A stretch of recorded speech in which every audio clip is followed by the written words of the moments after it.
Antoine Léaumont, je vais même vous poser la question, est-ce que ça doit péter? Est-ce que vous espérez que ça pète? Moi, ce que j'espère, c'est qu'il y ait une élection présidentielle anticipée, parce que c'est le moyen de régler pacifiquement la question qui est posée à Oui, notre mais le pays. mouvement social. Le mouvement social, de toute façon, il a lieu. Il a commencé ce 10 septembre. Il y a un appel à se mobiliser le 18 septembre. Je vois qu'ici ou là, il y a des actions qui sont appelées par diverses organisations, soit syndicales, soit des assemblées générales de citoyens qui se rassemblent justement pour décider des actions. La colère, elle vient du fait qu'aujourd'hui, on demande aux salariés, aux travailleurs, de faire une nouvelle fois des efforts et que, à l'inverse, on ne demande aucun effort aux plus riches de notre pays. Or, dans les dernières années, les plus riches ont accumulé une fortune considérable à tel point que sous Emmanuel Macron, c'est-à-dire depuis le début de son premier mandat, la fortune des 500 plus grandes fortunes de France a doublé, tandis que les plus pauvres se sont considérablement appauvris. Donc, je pense que la colère vient de là. Il y a beaucoup de gens qui travaillent et qui ne peuvent pas vivre de leur travail. Moi, quand j'entends des gens qui me disent que, alors qu'ils travaillent, Mais ils c'est sont pas eux obligés qui de étaient dans sauter la un rue. repas, quand il y a des gens qui sont Mais obligés... c'est pas eux qui étaient dans la rue. Si, c'était eux qui Non, étaient c'est dans la pas rue. eux qui étaient dans la rue. Écoutez, Quand vous regardez les études, d'abord les notes avant des renseignements généraux, mais également les études qui ont été faites hier, il s'agit principalement de gens qui partagent tout à fait ce choix de société qui est le vôtre, mais qui, la plupart du temps, ne sont pas ceux qui travaillent et qui n'arrivent pas à s'en sortir dont vous parlez. Quand je suis allé pour essayer de faire le blocage d'Amazon avec les salariés d'Amazon, c'était pas les salariés d'Amazon qui étaient avec moi, c'était des faux salariés d'Amazon. À cet endroit-là, oui, mais le reste, quand vous avez vu, donc les lycéens, vous ne pouvez pas dire que ce sont déjà des travailleurs. Évidemment, ils représentaient une grosse proportion. Évidemment que les lycéens ne sont pas des travailleurs. Encore que ça reste à prouver qu'ils ne travaillent pas. Parce que quand vous êtes lycéen, vous faites quand même des grosses heures. Mais quand vous êtes lycéen à Paris, a priori, c'est quand même que vous êtes des plutôt privilégié déjà. Non, ça dépend. Mais vous faites en tout cas des très grosses heures de travail scolaire. Mais je ne reviens pas sur ça. Moi, j'étais par exemple, quand j'étais en Essonne, une personne vient me voir, artisan chauffagiste. On prétendait qu'il n'y aurait pas de chef d'entreprise, etc. Artisan chauffagiste qui me dit qu'il n'arrive pas à s'en sortir, mais non pas parce que je ne sais pas quoi les impôts. Il me dit, moi je suis très content de payer des impôts. Il dit, les gens n'ont plus assez d'argent pour faire des changements dans leur consommation de chauffage. Donc voilà, c'est ça la question qui est posée à notre pays. C'est la question des salaires et aussi pour les chefs d'entreprise, la question de la capacité à emprunter pour développer leur entreprise. Robert Ménard, est-ce que ça doit péter? Est-ce que ça a pété? Est-ce que ça va péter? Écoutez, la leçon de la une de Marianne, même si c'est métaphorique, c'est qu'il faut faire attention à faire des prédictions. On est mauvais, les journalistes, dans le genre Madame Irma. Non, bien sûr que non, ça a été un échec hier. Enfin, attendez, ça saute aux yeux de tout le monde. Alors, je viens d'apprendre quelque chose de très très important, c'est que les lycéens étaient des travailleurs.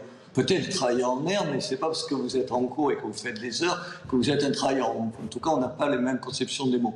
Bien sûr qu'il y a eu des manifestations. Moi, chez moi, par exemple, il y a eu plusieurs centaines de gens, là, des travailleurs, à l'appel de la CGT, qui ont manifesté, mais dans le calme, absolument normalement, et il n'y a rien à dire. Ensuite, les images qu'on a vues. D'abord, c'est hyper minoritaire, et je ne suis pas sûr que c'est ce à quoi s'attendait M. Mélenchon quand il a appelé à la quasi-révolution. Bien sûr que les gens sont exaspérés, moi je l'entends, je le vois. Les gens, ils ont beaucoup de mal à faire face à toutes leurs dépenses. Et oui, ils ne comprennent pas qu'un certain nombre de gens très riches ne soient pas, qu'on ne leur demande pas de faire des efforts. Donc moi, j'ai aucun problème avec ça. Mais enfin, disons les choses, il n'y a pas eu, ça n'a pas été le début de la révolution. Alors peut-être que ça va changer, c'est pour ça que je me garderai bien de parler de l'avenir. Est-ce parce qu'il y avait 80 000 personnes des forces de l'ordre pour calmer les ardeurs d'un certain nombre de petits cons, parce que quand même, dans le tas, il y a un certain nombre de petits cons, ça s'appelle comme ça, ou est-ce que parce que les gens sont, oui, inquiets, oui, ils n'en peuvent plus d'Emmanuel Macron, ça fait pas l'ombre d'un doute, mais ils sont quand même pas prêts à descendre dans la rue. Vous pouvez être exaspéré, vous pouvez être dans des grosses difficultés, mais pas être prêt à manifester. Et encore moins quand vous avez le sentiment, je vous le dis, que vous allez manifester aux côtés de la France insoumise. Parce que est-ce que vous avez été un repoussoir? Je voudrais qu'Antoine Léaumont puisse vous répondre. Est-ce que vous avez été un repoussoir pour ceux qui auraient voulu aller manifester et qui s'en sont sentis en quelque sorte exclus parce que ça devenait une manif politique? Je pense que les repoussoirs, c'est les gens comme M. Ménard qui traitent les gens de petits cons. Parce que quand on dit que les gens sont des petits cons quand ils se mobilisent, est-ce que ça donne envie d'aller se mobiliser auprès des petits cons? Non. Je vois pas pourquoi on fait le reproche à la France Insoumise d'avoir appelé à participer à un mouvement qui proposait de faire tomber M. Bayrou et de faire tomber la question des 2 jours fériés, qui était une question cruciale pour les travailleuses et les travailleurs. Donc, c'est pas parce que la droite et l'extrême droite refusent d'appeler à tous les mouvements sociaux, parce qu'en réalité, la droite et l'extrême droite n'appellent jamais à participer à des mouvements sociaux. Jamais la droite et l'extrême droite se met du côté des travailleuses et des travailleurs. Moi, je me souviens, en mars 2023, Jean-Luc Mélenchon appelait 1 million de personnes à descendre dans la rue. Oui. Ça n'a jamais été le cas. C'est pas vrai. Puis il a appelé à la grève générale. C'est pas le cas. Là, il appelle le mouvement à bloquer la France. C'est pas le cas. 175 000, c'est à peu de choses près la moitié de la première... ça, c'est les chiffres de la police. J'aime bien. Je vais essayer de finir. Ouais. C'est à peu près la moitié de la première journée de mobilisation des Gilets jaunes. Et la semaine prochaine, le 18 septembre, il y aura beaucoup plus de gens dans la rue que hier où vous souteniez le mouvement. À un moment donné, il faut que vous, à la France Insoumise, vous fassiez votre autocritique. Mais... Je vous entends jamais faire votre autocritique. Monsieur Neumann, plusieurs choses. Premièrement, nous appelons aussi au mouvement du 18 septembre. Donc, nous serons en repoussoir. Mais vous pas venez de dire qu'il y aurait... Hier, mais c'est pas vrai. C'était vous. C'est pas vrai. Le chiffre de 250 000 personnes, il a été donné par la CGT et il concernait les mobilisations appelées par la CGT. Nous, on a fait notre propre calcul sur la base des remontées presse, ministère de l'Intérieur. On trouve 500 000 personnes sur l'ensemble de la France. Vous n'allez pas répondre à ma question. Je vais répondre à votre 500 question. 000 personnes. Vous avez dit des choses fausses, monsieur Neumann. 500 000 personnes. Nous avions appelé 375 000 hors de Paris. Vous doublez le chiffre de la CGT. Non, c'est pas qu'on double le chiffre de la CGT, c'est que la CGT part mais vous faites comment, de ses propres vous prenez votre doigt, vous dites attendez, mais si vous voulez, allez, on peut vous fournir le tableau sur la base duquel nous avons fait ce calcul et nous avons compté 375 000 personnes hors de France en faisant les remontées, notamment hors de France, hors de Paris, vous voulez dire. Hors de Paris, pardon. Oui. En faisant notamment les remontées de vos collègues, les remontées du ministère de l'Intérieur et les remontées des syndicats et en agrégeant l'ensemble de ces données. Donc, il y avait au bas mot 500 000 personnes qui étaient mobilisées. Mais par ailleurs, monsieur Neumann, vous dites, Jean-Luc Mélenchon a appelé... Mais oui, puisqu'elle parle des mobilisations appelées par la CGT. C'est logique, il y avait des mobilisations qui étaient hors syndicat. Donc évidemment. Non, mais est-ce qu'à un moment, il faut je vous réponds, monsieur Neumann. Je vous réponds, monsieur Neumann, sur un point. Vous dites, Jean-Luc Mélenchon a appelé 1 million de personnes dans la rue contre la réforme des retraites. Vous allez me dire que c'était le cas. Il y a eu 3 millions de personnes qui ont participé. Non. Il y a eu 3 millions de personnes. Pas le jour où il avait Écoutez appelé bien mon argument. Non, après, oui. Écoutez bien mon argument. Après, oui, mais pas quand il a appelé à le faire. Très bien, très bien, mais moi, c'est pas mon sujet. Je suis pas là. Mais moi, c'est ma question. Je suis pas là pour être le champion du monde. Quand vous appelez à des rassemblements, ils n'ont pas lieu. Mais donc, à un moment donné, il faut faire votre Le rassemblement d'hier n'a pas eu lieu. Pas dans les proportions que vous annoncez. Alors attendez, il y avait 100 000 personnes. Mais c'est combien? À partir de combien? Alors à partir de combien vous considérez qu'il faut que Emmanuel Macron... Parce que je voudrais aller jusqu'au bout. Quand il y a 3 millions de personnes dans la rue, on fait quand même la réforme des retraites contre le peuple français. Donc c'est ça la question qui est posée. Mais c'est la réponse. Quand vous appelez à des mobilisations, elles ne sont pas suivies. Mais appelez à des mobilisations, monsieur Neumann. N'hésitez pas la prochaine fois à lancer des appels dans les médias. Ce qui sera intéressant, Antoine Léaumont, c'est qu'effectivement, dans une semaine tout pile, c'est-à-dire il y a eu le 10 et il y aura le 18. Le 18, c'est une manifestation à l'appel des syndicats et de l'union syndicale. Mais enfin, nous appelons aussi à participer au 18. Alors je vous pose une autre... Vous pouvez pas nous dire, quand il y a un mouvement citoyen qui se lance, on appelle à... En fait, c'est pas très compliqué. Quand il y a des mouvements sociaux, on appelle à y participer parce qu'on est d'accord avec les mots d'ordre. Faire payer les riches, que Macron dégage, que Bayrou s'en aille, c'est des mots d'ordre avec lesquels on est d'accord. On va pas rester dans notre coin en disant oui, faites votre travail et puis nous, on va rien faire et on va pas aider. Alors, non, on n'est pas comme ça. Alors nous, on est au soutien de la population française qui se bat. Stéphane. Sur le fond de cette mobilisation, vous disiez tout à l'heure, la seule façon de régler de façon pacifique la crise, c'est que Macron doit dégager. C'est l'expression que vous venez d'employer. Est-ce que pour y arriver, vous pensez que les manifestations, elles, peuvent être violentes et peut-être doivent être violentes pour qu'il y ait suffisamment de pression pour que ça arrive? Non, je pense que les manifestations doivent être les plus nombreuses possibles et précisément les plus pacifiques possibles. Et je considère les plus pacifiques possibles. Oui, les plus pacifiques possibles. Vous condamnez les actes de violence d'hier? Mais lesquels? Ceux de la police? Parce que moi j'ai vu certains actes de violence de la police. Moi j'ai vu des images et vous les avez vues aussi, par exemple. Tenez, l'image que vous passez là, c'est un palais de policiers qui a fait brûler le bâtiment. En Essonne, il s'est passé exactement la même chose. À un moment donné, les policiers envoient des palets sur le bord de la route, ça a mis le feu. Est-ce que vous avez vu, Antoine Léaumont, les images qui se sont déroulées devant le lycée Hélène Boucher, où l'on voit clairement des jeunes qui vont vers les forces de l'ordre et qui vont même jusqu'à monter sur les voitures des forces de l'ordre. Je les ai pas vues, sans doute qu'elles existent. C'est quand même génial de dire ça. Non, mais attendez. Non, mais en fait, la police tue, la police quand même. Non, mais c'est super. La réalité aussi vos telle que images. Non, Madame de Malherbe, vous choisissez aussi vos images. Il y a eu une école maternelle où il y a eu des gaz lacrymogènes. On a montré toute la journée vous avez montré les images en disant précisément que c'était dû à la police. C'est quand même là, vous les avez les images. C'est pas mon sujet. Là, vous les avez les images. C'est les policiers qui sont responsables. Là, vous les avez les images. Vous les voyez. C'est la faute des policiers. Très bien. Et là, c'est la faute des policiers. Mais non, c'est pas la faute des policiers. Et les policiers blessés se sont blessés eux-mêmes, j'imagine.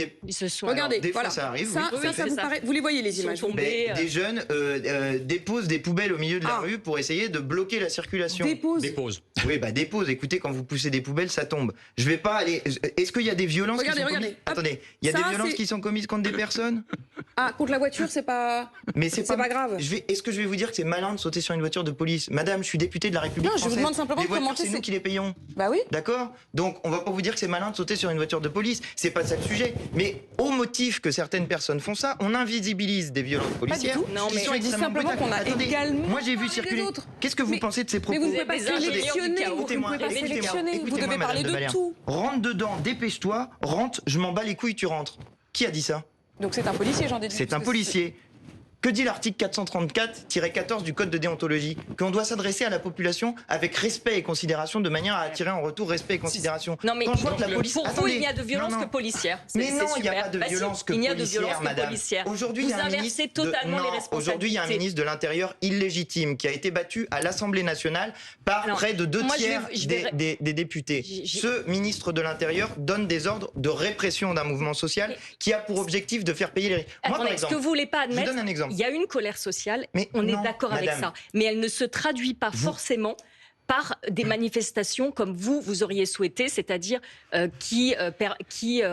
qui renversent la table, qui soient insurrectionnels. Pourquoi? Parce que ça a lieu un mercredi et que les mercredis, les gens ils doivent faire garder leurs enfants. C'est la meilleure. Ils doivent travailler. Ils doivent travailler et qu'aujourd'hui le droit de grève il est très faible parce que les gens n'ont pas les moyens tout simplement de faire grève. Non, mais c'est la réalité. Mais ça ne veut pas dire que la colère sociale n'existe pas et qu'il n'y a pas d'injustice fiscale. Sur les diagnostics, je suis d'accord. Admettez que cette mobilisation est un échec parce que pourquoi? Parce qu'en fait, elle est réduite à l'audience de la gauche radicale. Non, c'est pas vrai. Alors déjà, il n'y avait pas de gens ordinaires dans la rue. Écoutez, sur votre plateau, il y a 2 jours, j'étais avec une chef d'entreprise qui disait qu'elle allait participer au mouvement et qu'elle votait pas la France Insoumise. Donc je sais pas, changer vos invités de vos plateaux, mais en tout cas, il y a des gens qui vous contredisent sur vos propres plateaux. Maintenant, je vais vous dire une chose. Je suis d'accord avec vous sur un point. Nous, on a toujours dit à la France Insoumise qu'il fallait faire des mobilisations les jours où les gens pouvaient le plus se mobiliser, y compris sans déposer des jours de grève ou sans déposer des jours de congé. Pourquoi?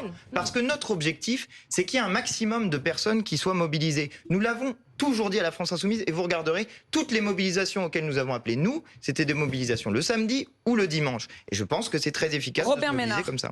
Robert Ménard, votre réaction? Écoutez, moi je suis pour qu'on donne la parole aux députés de la France Insoumise un maximum de fois. Vous devez les inviter en permanence parce que pour t'enlever l'envie d'aller manifester, c'est formidable. Alors donc on a des lycéens qui sont des travailleurs, le mec il jette la poubelle sur une bagnole, il dépose la poubelle, enfin attendez, c'est une novlangue que je connaissais pas. Plus sérieusement, oui, il y a des problèmes. Oui, les gens en ont marre de monsieur Macron, ça fait pas l'ombre d'un doute. Moi, je suis même de ceux qui pensent qu'il faut... Moi, je souhaiterais, mais c'est lui qui le décidera, je pense qu'on ne pourra pas changer la donne si le chef de l'État ne quitte pas l'Élysée. Mais c'est lui, moi, j'appelle pas ce qu'il dégage. C'est pas mon vocabulaire, c'est lui qui décidera ou pas de le faire. Donc oui, il y a un vrai problème, oui, il y a une crise institutionnelle, oui, il faut retourner devant les électeurs et c'est à eux de choisir. Mais attendez, en même temps, on peut dire ça et pas approuver à des violences qui sont de vraies violences. Mais là-dessus, en tout cas, sur le départ, sur la volonté que Emmanuel Macron démissionne, vous êtes pleinement d'accord là-dessus et sur le fait qu'il faudra que ce soit fait. Je voudrais simplement, avant de vous redonner la parole à l'un et à l'autre, que l'on en sache un peu plus justement sur ce profil. Parce que le profil des bloqueurs et de ceux qui ont été interpellés. Paul Conge nous a rejoint. Bonjour, vous êtes journaliste police-justice à BFM TV. On le disait, 675 interpellations, dont 280 à Paris, 549 gardes à vue, dont 183 à Paris. De qui s'agit-il ? Quel est le profil de ceux qui ont été arrêtés hier? C'est encore un peu compliqué à ce stade de se faire une idée précise des profils des personnes qui ont été interpellées. Vous savez, au départ, les policiers, les officiers de police judiciaire traitent d'abord du volume et ensuite ils s'intéressent plutôt à leur profil. En tout cas, si on prend l'exemple de Paris, sur les 164 placements en garde à vue dont il nous a été fait état par le parquet, eh bien, la procureure nous a parlé de 6 mineurs parmi eux. Elle nous a parlé de la présence aussi de Black Bloc, mais aussi, c'est quelque chose d'assez nouveau, un phénomène relativement émergent, à savoir la présence de beaucoup de femmes parmi les personnes interpellées. Je crois qu'on a un son de la procureure de Paris hier soir pendant sa conférence de presse au tribunal de Paris. On l'écoute. On me signale notamment la présence de personnes dont les tenues vestimentaires et les équipements pourraient s'apparenter à ce qu'on qualifie habituellement de black blocs. Et donc, bien sûr, une attention tout à fait particulière sera apportée à ces groupes venus pour commettre des dégradations et des exactions sur la plaque parisienne. En tout cas, si les charges sont retenues contre ces personnes à l'issue de leur garde à vue, elles seront ensuite jugées en comparution immédiate pour leur grande majorité à travers l'ensemble du territoire. Ce sera aussi l'occasion de se faire une idée un peu plus précise du profil de ces personnes. Donc majoritairement à Paris, enfin une grosse proportion à Paris, une proportion de jeunes mais très peu de mineurs. Hein. Je retiens quand même qu'il n'y aurait que 6 mineurs parmi effectivement ces interpellés. Un avertissement pour le futur gouvernement. Il y a quand même un point, c'est qu'effectivement certains, y compris dans vos rangs, Antoine Léaumont, se disaient qu'au fond la nomination la veille de Sébastien Lecornu, issu des rangs les plus, j'allais dire même du dernier carré des macronistes, était une provocation qui aurait d'ailleurs même pu susciter davantage encore d'envie de manifester. Là, pour le coup, ça n'a pas vraiment été le cas.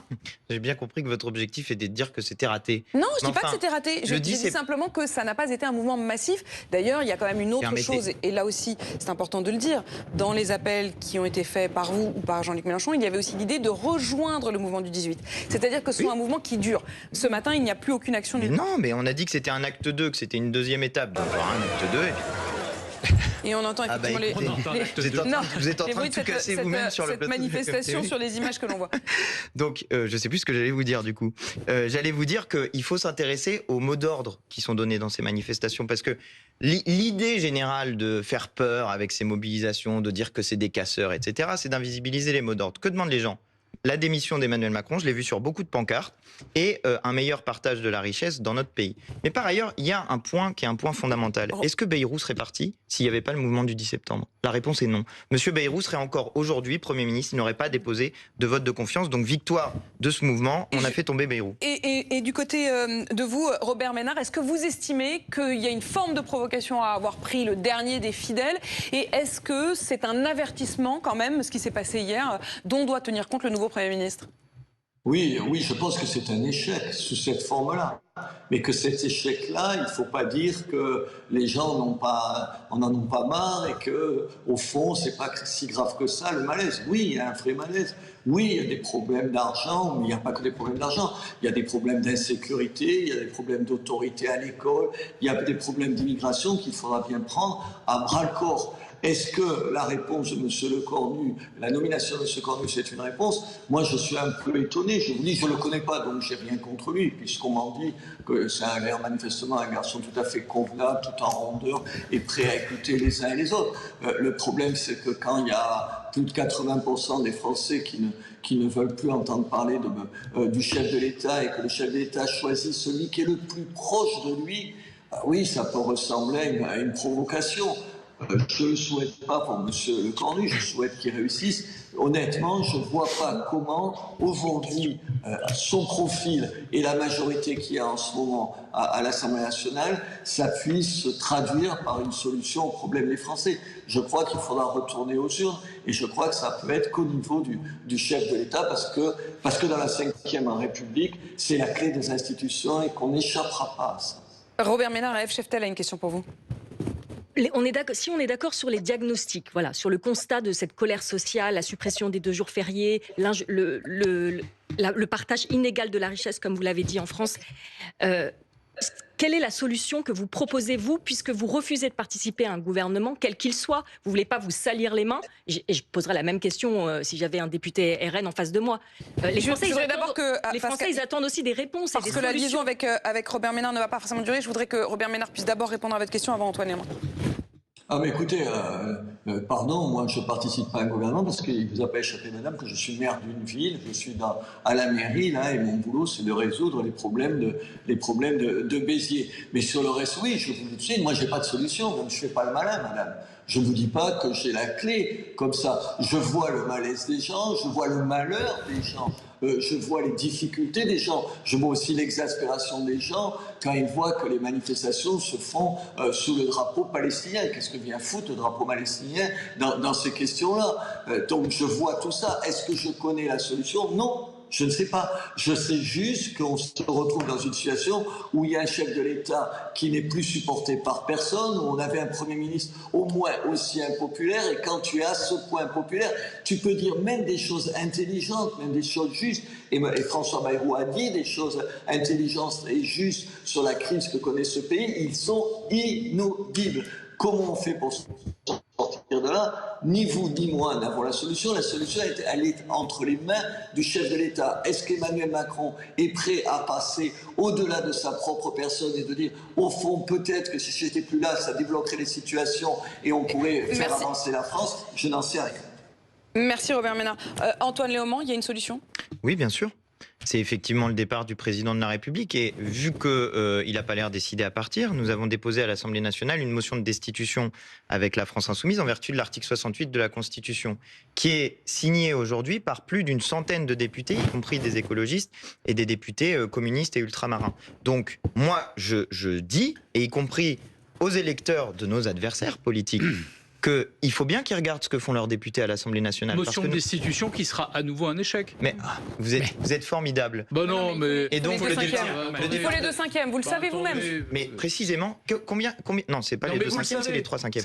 Mais précisément, qu'est-ce qui s'est passé sur le vote de confiance à M. Bayrou? Il y avait combien de députés qui l'ont voté? C'est précisément la proportion qu'il faut. Je vous pose une question, mais vous répondez. Laissez-moi finir. Non, je vous dis que. À ma question. Non, je vous dis qu'il y a un moyen. Non, ça n'est pas vrai, monsieur Neumann. Donc c'est une fausse solution. Vous êtes formidable. C'est pas une solution. Il faut utiliser ni aucun outil constitutionnel, ni les manifestations, ni rien du tout. Vous pouvez tout à fait les utiliser, mais Antoine Léaumont, ça fait plusieurs jours qu'à chaque fois que je vous interroge sur une éventuelle mais je vous donne une option solution, du PS vous me laissez même pas au gouvernement, vous m'avez toujours dit, et vous aviez raison, que ça ne passerait pas et qu'on ne faisait pas, en gros, de la politique avec des si. Vous ne pouvez donc pas vous-même utiliser ensuite les mêmes arguments. J'ai pas entendu le début de votre phrase. Lorsque l'on vous interrogeait depuis plusieurs jours sur un éventuel gouvernement socialiste, vous me répondiez, et vous aviez raison, qu'en l'occurrence, ça ne servait à rien d'imaginer un hypothétique gouvernement socialiste, puisque ça n'arriverait pas.